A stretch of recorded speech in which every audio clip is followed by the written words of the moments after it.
بسم اللہ الرحمن الرحیم۔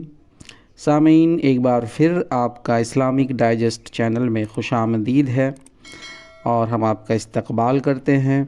امید کرتا ہوں کہ آپ بخیر و عافیت سے ہوں گے اور ہمیں بھی اپنی نیک دعاؤں میں، نیک تمناؤں میں یاد کرتے ہوں گے۔ آج آداب زندگی کا یہ باب 10 ہے، جس کے عنوان ہے خوشی کے آداب۔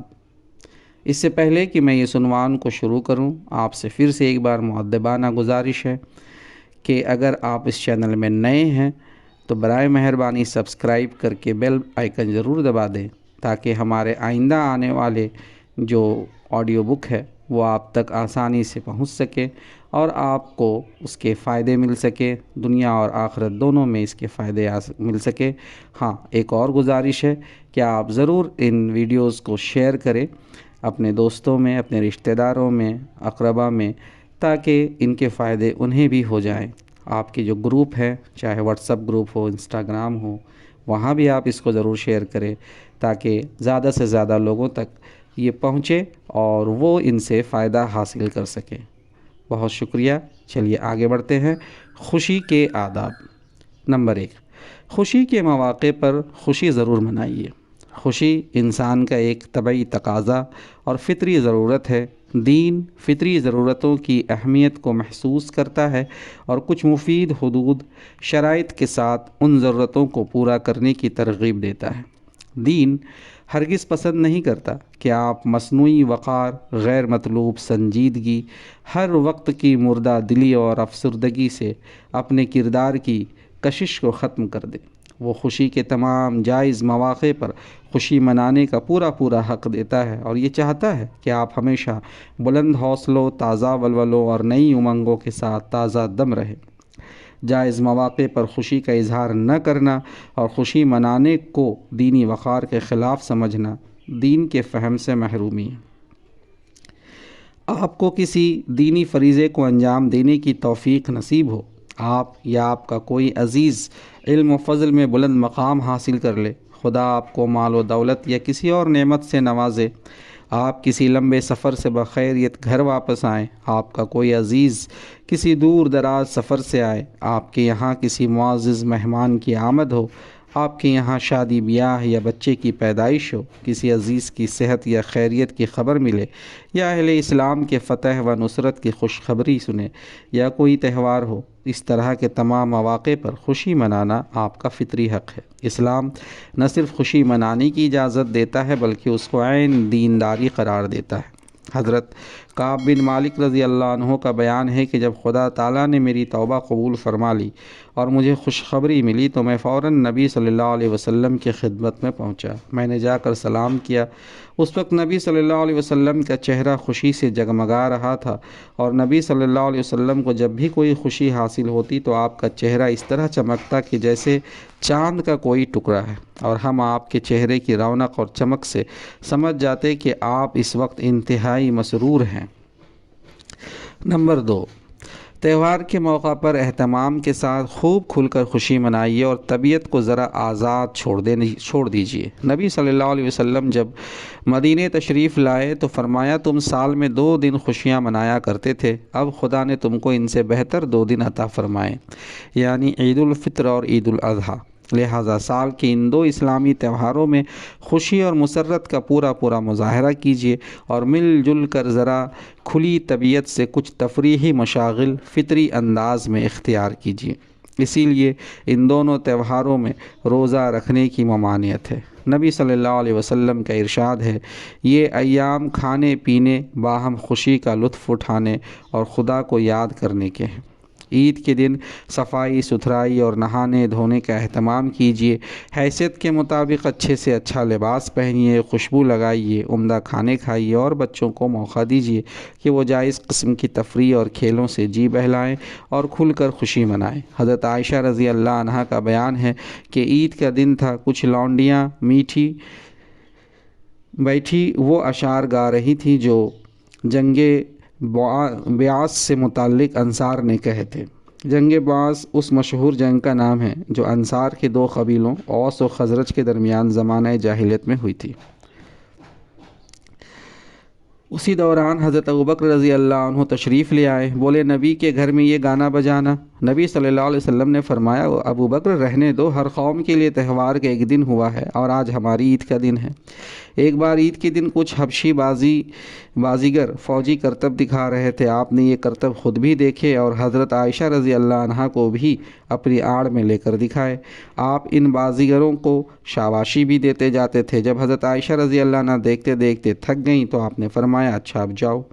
نمبر 3، خوشی منانے میں اسلامی ذوق اور اسلامی ہدایات و آداب کا ضرور لحاظ رکھیے۔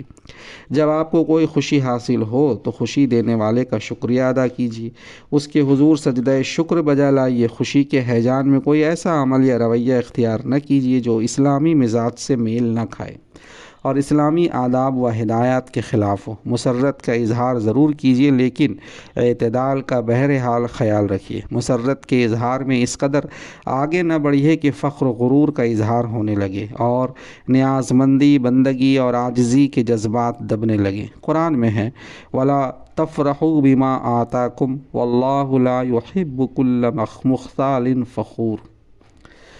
سورہ حدید آیت نمبر 23۔ اور ان نعمتوں کو پا کر اترانے نہ لگو جو خدا نے تمہیں دی ہے، خدا اترانے والے اور بڑائی جتانے والے کو ناپسند کرتا ہے۔ اور خوشی میں ایسے سرمست بھی نہ ہو جائیے کہ خدا کی یاد سے غافل ہونے لگیں۔ مومن کی خوشی یہ ہے کہ وہ خوشی دینے والے کو اور زیادہ یاد کرے، اس کے حضور سجدہ شکر بجا لائے اور اپنے عمل و گفتار سے خدا کے فضل و کرم اور عظمت و جلال کا اور زیادہ اظہار کرے۔ رمضان میں مہینے بھر کے روزے رکھ کر اور شب میں تلاوت قرآن اور تراویح کی توفیق پا کر جب آپ عید کا چاند دیکھتے ہیں تو خوشی میں جھوم اٹھتے ہیں کہ خدا نے جو حکم دیا تھا آپ خدا کی دستگیری سے اس کی تعمیل میں کامیاب ہوئے اور آپ فوراً اپنے مال میں سے اپنے غریب اور مسکین بھائیوں کا حصہ ان کو پہنچا دیتے ہیں کہ اگر آپ کی عبادتوں میں کوئی کوتاہی ہو گئی ہو اور بندگی کا حق ادا کرنے میں کوئی غفلت ہوئی ہو تو اس کی تلافی ہو جائے اور خدا کے غریب بندے بھی عید کی خوشی میں شریک ہو کر خوشی کا اجتماعی اظہار کر سکیں اور پھر آپ خدا کی اس توفیق پر عید کی صبح کو دوگانہ شکر ادا کر سکیں، اپنی خوشی کا صحیح اظہار کرتے ہیں۔ اور اسی طرح عید الاضحیٰ کے دن حضرت ابراہیم اور حضرت اسماعیل علیہ السلام کی عظیم اور بے مثال قربانی کی یادگار منا کر اور قربانی کے جذبات سے اپنے سینے کو سرشار پا کر سجدہ شکر بجا لاتے ہیں، اور پھر آپ کی ہر بستی میں سارے گلی کوچے اور سڑکیں تکبیر و تہلیل اور خدا کی عظمت کی صداؤں سے گونج اٹھتی ہے۔ اور پھر آپ خدا کی شریعت کے مطابق جب عید کے ایام میں اچھا کھاتے، اچھا پہنتے اور خوشی کے اظہار کے لیے جائز طریقوں کو اختیار کرتے ہیں تو آپ کی یہ ساری سرگرمیاں ذکر الہی بن جاتی ہیں۔ نمبر 4، اپنی خوشی میں دوسروں کو بھی شریک کیجیے اور اسی طرح دوسروں کی خوشی میں بھی خود بھی شرکت کر کے ان کی مسرتوں میں اضافہ کیجیے اور خوشی کے موقع پر مبارکباد دینے کا بھی اہتمام کیجیے۔ حضرت کعب بن مالک رضی اللہ عنہ کی توبہ جب قبول ہوئی اور مسلمانوں کو معلوم ہوا تو لوگ جوق در جوق ان کے پاس مبارکباد دینے کے لیے پہنچنے لگے اور اظہار مسرت کرنے لگے، یہاں تک کہ حضرت طلحہ رضی اللہ عنہ کی مبارکباد اور اظہار مسرت سے تو حضرت کعب اتنے متاثر ہوئے کہ زندگی بھر یاد کرتے رہے۔ حضرت کعب نے جب بڑھاپے کے زمانے میں اپنے بیٹے عبداللہ کو اپنی آزمائش اور توبہ کا واقعہ سنایا تو خصوصیت کے ساتھ حضرت طلحہ رضی اللہ عنہ کے اظہار مسرت کا ذکر کیا اور فرمایا میں طلحہ کی مبارکباد اور جذبات مسرت کو کبھی نہیں بھول سکتا۔ خود نبی صلی اللہ علیہ وسلم نے بھی جب حضرت کعب کو قبولیت توبہ کی خوشخبری سنائی تو انتہائی خوشی کا اظہار کرتے ہوئے فرمایا کعب یہ تمہاری زندگی کا سب سے زیادہ خوشی کا دن ہے۔ کسی کی شادی ہو یا کسی کے یہاں بچہ پیدا ہو یا اسی طرح کی کوئی اور خوشی حاصل ہو تو خوشی میں شرکت کیجیے اور مبارکباد دیجیے۔ حضرت ابو ہریرہ رضی اللہ عنہ فرماتے ہیں کہ نبی صلی اللہ علیہ وسلم جب کسی کے نکاح پر اس کو مبارکباد دیتے تو یوں فرماتے بارک اللہ لک و بارک علیکما و جمع بینکما فی خیر، خدا تمہیں خوشحال رکھے اور تم دونوں پر برکتیں نازل فرمائے اور خیر خوبی کے ساتھ تم دونوں کا نباہ کرے۔ ایک بار حضرت حسین رضی اللہ عنہ نے کسی کو بچے کی پیدائش پر مبارکباد دینے کا طریقہ سکھاتے ہوئے فرمایا کہ یوں کہا کرو، خدا تمہیں اپنی اس عطیے میں خیر و برکت دے، اپنی شکر گزاری کی تمہیں توفیق بخشے، بچے کو جوانی کی بہاریں دکھائے اور اس کو تمہارا فرما بردار اٹھائے۔ نمبر 5، جب آپ کا کوئی عزیز یا شناسہ کسی دور دراز سفر سے آئے تو اس کا استقبال کیجیے اور اس کے بخیر و عافیت واپس آنے پر اور اپنے مقصد میں کامیاب ہونے پر اظہار مسرت کیجیے، اور اگر وہ اپنی بخیر واپسی پر خوشی کی کوئی تقریب منائے تو اس میں شرکت کیجیے، اور جب آپ کسی سفر سے بعافیت وطن پہنچے اور اس خوشی میں کوئی تقریب منائے تو اس مسرت میں بھی لوگوں کو شریک کریں۔ البتہ بیجا اسراف اور نمود و نمائش سے پرہیز کیجیے، اور کوئی ایسا خرچ ہرگز نہ کیجیے جو آپ کی وسعت سے زیادہ ہو۔ نبی صلی اللہ علیہ وسلم جب غزوہ تبوک سے واپس تشریف لائے تو مسلمان مرد اور بچے آپ کے استقبال کے لیے ثنیۃ الوداع تک پہنچے، اور جب آپ مکے سے ہجرت کر کے مدینے پہنچے اور جنوب کی جانب سے شہر میں داخل ہونے لگے تو مسلمان مرد، عورتیں، بچے، بچیاں سبھی آپ کا خیر مقدم کرنے کے لیے نکل آئے تھے، اور انصار کی بچیاں خوشی میں یہ گیت گا رہی تھیں، جس کا ترجمہ ہے: آج ہم پر 14ویں کا چاند طلوع ہوا، جنوبی پہاڑی ثنیۃ الوداع سے ہم پر شکر واجب ہے، اس دعوت و تعلیم کا کہ دائی نے ہمیں خدا کی طرف بلایا، اے ہمارے درمیان بھیجے جانے والے رسول، ایسا دین لائے ہیں جس کی ہم اطاعت کریں گے۔ ثنیۃ الوداع مدینے کے جنوب میں ایک ٹیلہ تھا، مدینے والے مہمانوں کو رخصت کرتے وقت یہاں تک پہنچانے آیا کرتے تھے، اس لیے اس ٹیلے کا نام ہی ثنیۃ الوداع یعنی رخصت کا ٹیلہ پڑ گیا۔ ایک بار نبی صلی اللہ علیہ وسلم کسی سفر سے مدینے پہنچے تو آپ نے اپنے اونٹ یا گائے ذبح کر کے لوگوں کو دعوت فرمائی۔ نمبر 6، شادی بیاہ کے موقع پر بھی خوشی منائیے اور اس خوشی میں اپنے رشتہ داروں اور دوستوں کو بھی شریک کیجیے۔ اس موقع پر نبی صلی اللہ علیہ وسلم نے کچھ اچھے گیت گانے اور دف بجانے کی بھی اجازت دی ہے، اس سے جذبات مسرت کی تسکین بھی مقصود ہے اور نکاح کا عام اعلان اور شہرت بھی۔ حضرت عائشہ رضی اللہ عنہا نے اپنے رشتے کی ایک خاتون کا کسی انصاری سے نکاح کیا، جب اس کو رخصت کیا تو نبی صلی اللہ علیہ وسلم نے فرمایا، لوگوں نے ان کے ساتھ کوئی لونڈی کیوں نہیں بھیج دی جو دف بجاتی اور کچھ گیت گاتی جاتی۔